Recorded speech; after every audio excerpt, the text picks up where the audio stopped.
Beliau bertanya kepada malaikat Israil, wahai Israil,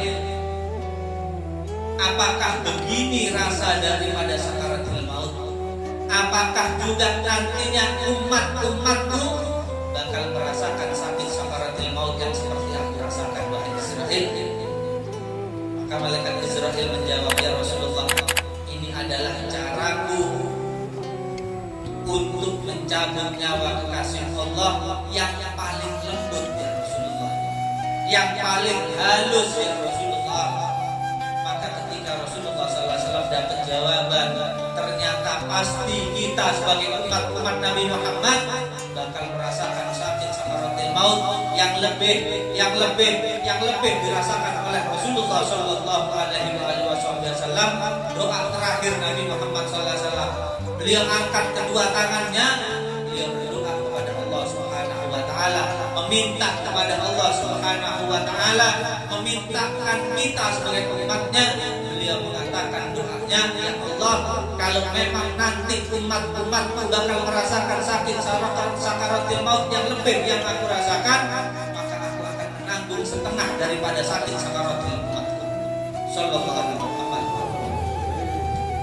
Rasulullah sallallahu alaihi wasallam masih berdoa kepada Allah Subhanahu wa taala, memintakan kita bahwasannya sakit sakaratul maut kita ditanggung oleh Rasulullah sallallahu alaihi wasallam.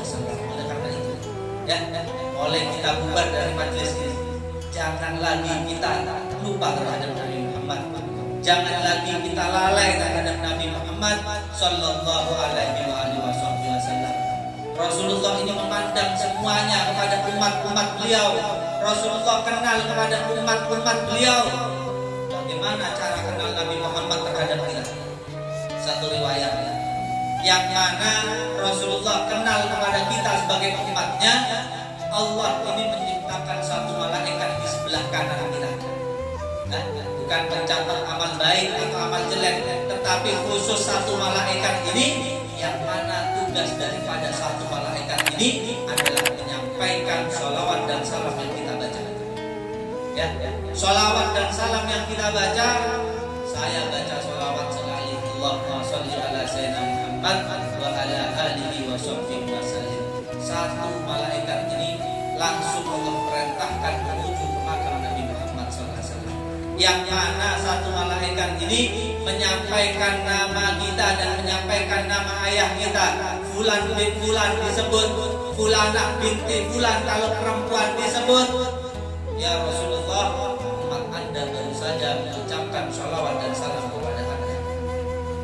Itu adalah penghubung antara diri kita dengan Nabi Muhammad SAW, yang mana Rasulullah SAW mengatakan, perbanyaklah baca sholawat kepadaku, dikarenakan nantinya yang paling banyak baca sholawat dan salam kepadaku adalah umat-umatku yang nantinya bakal paling dekat terhadap diriku, kata Rasulullah sallallahu alaihi wasallam.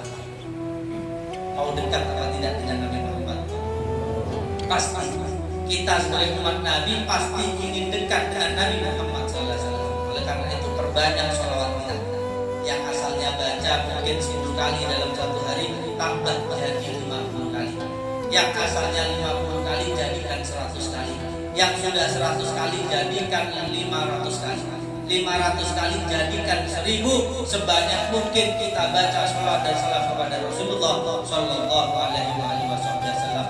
Baik mau kita dalam keadaan berdiri kah, baik maupun kita dalam keadaan duduk kah, maupun kita dalam keadaan kerja kah, kita selalu membaca sholawat dan salam kepada Nabi Muhammad sallallahu alaihi wasallam.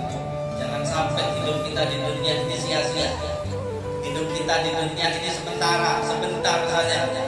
Paling lama 60, 70, 100 tahun jarang.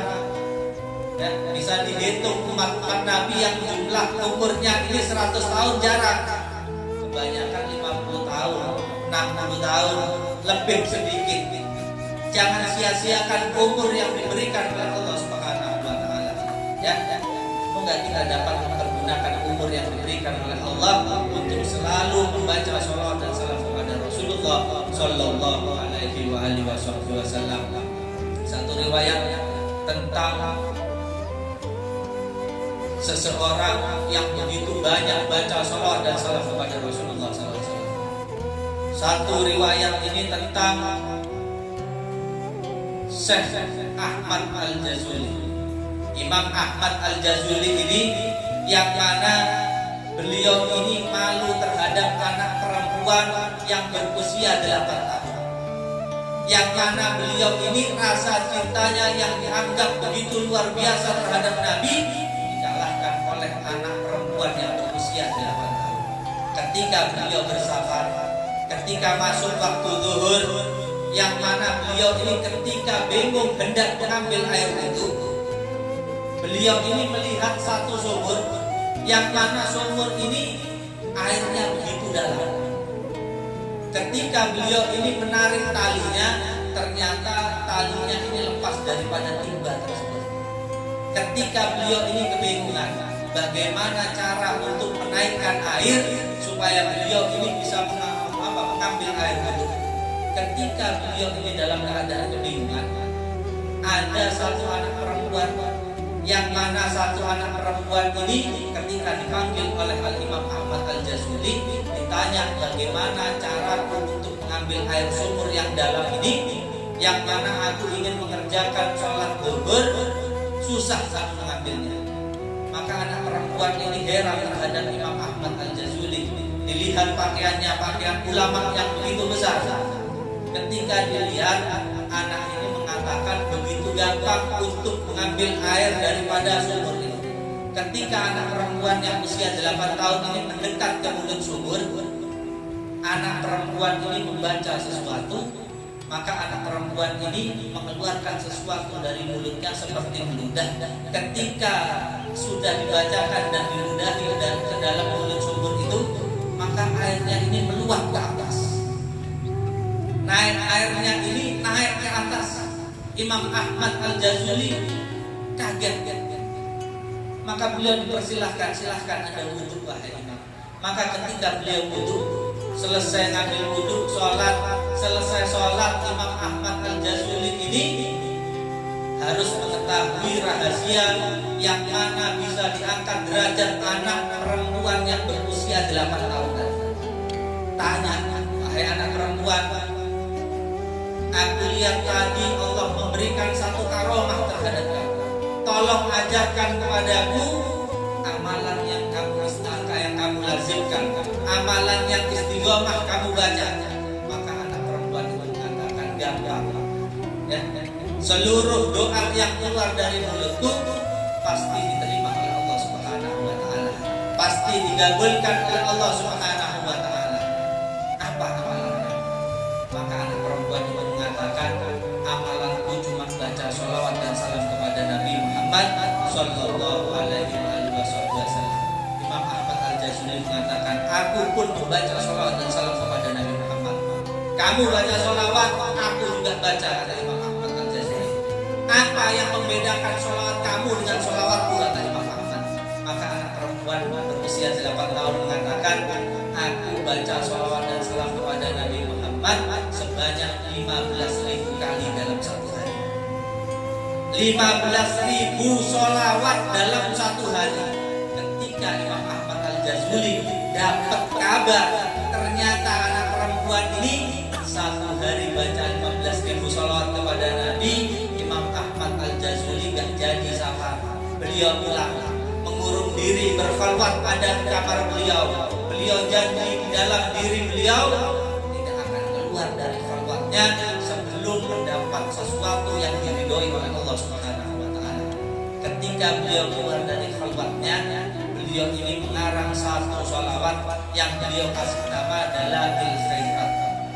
Dalail Khairat itu dapat ridho langsung, dapat izin langsung dari Rasulullah Sallallahu Alaihi Wasallam. Dan kita tentunya ya, yang ada di Kalimantan ini banyak majelis yang mana baca Dalail Khairat. Ya, mudah-mudahan kita dapat keberkahan Rasulullah, kita dapat keberkahan sahabat Nabi, kita dapat keberkahan para tabi'in, kita dapat keberkahan para tabi'in, kita dapat keberkahan guru-guru kita dapat ampuni dosa-dosa kami ya Allah. Ampuni dosa-dosa kami ya Allah. Ampuni dosa kedua orang tua kami ya Allah. Rahmati, kasihi kedua orang tua kami sebagaimana mereka mengasihi kami ketika kami masih kecil ya Allah. Ya Allah, berikan kekuatan zahir batin kami ya Allah. Jikalau kedua orang tua kami masih hidup di dunia bersama kami, berikan kekuatan itu supaya kami membahagiakan mereka, mendapatkan ridha mereka ya Allah. Ketika kedua orang tua kami ini telah meninggalkan, berpisah di dalam kehidupan dunia kami minta supaya kuatkan zahir batin kami, selalu menziarahi kubur mereka ya Allah, selalu membacakan Yasin untuk mereka ya Allah, selalu membacakan tahlil untuk mereka ya Allah, membacakan doa tahlil untuk mereka ya Allah. Ya Allah, jaga anak-anak kami ya Allah, jaga iman anak-anak kami ya Allah, jaga Islam anak-anak kami ya Allah. Jangan matikan kami sebelum kami melihat bakti daripada anak-anak kami ya Allah. Ya Allah, jadikan anak keturunan kami sampai hari kiamat anak yang dapat kita banggakan di hadapan Nabi Muhammad sallallahu alaihi wasallam. Ya Allah, jangan jadikan majlis ini di tahun ini yang terakhir bagi kami ya Allah. Jadikan di tahun-tahun yang akan datang dalam keadaan sehat zahir batin kami ya Allah. Dan tentunya kami meminta supaya ditambah rasa cinta dan rindu kita kepada Nabi Muhammad sallallahu alaihi wasallam. Ya Allah, akhirkan umur kami dalam keadaan yang bagus ya Allah. Akhirkan umur kami dalam keadaan yang baik ya Allah. Akhirkan umur kami dalam keadaan husnul khatimah ya Allah. Dan kami meminta ya Allah, akhirkan kalimat terakhir kami supaya kami dapat mengucap kalimat la ilaha illallah.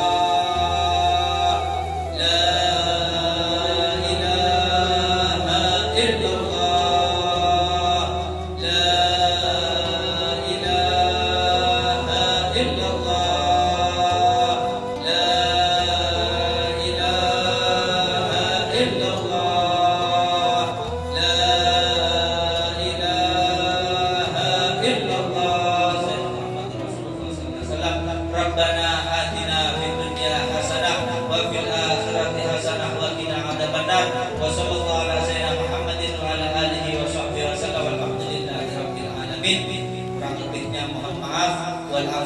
Wassalamualaikum warahmatullahi wabarakatuh. Bapak-bapak dan Muhammad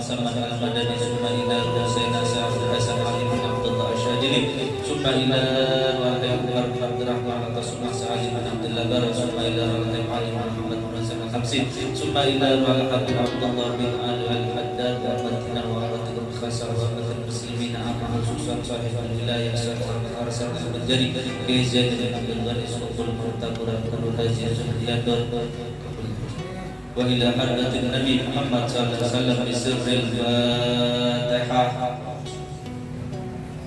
Bismillahirrahmanirrahim. Allahumma shalli wa sallim wa sharrif wa adim ala sayyidina wa maulana Muhammadin salatan takunu li kulli usra wa li kulli haqqin farajan wa li kulli da' ولكل سبب صفاء وعلى آله وصحبه لم. اللهم صل لكل دابة عن تعهد بنسيتها واشرف الذي بيدك قبض محمد. ربنا آتنا في الدنيا حسنة وفي الآخرة حسنة وقنا عذاب النار وصلى الله على سيدنا محمد وعلى آله وصحبه وبارك وسلم. الفاتحة.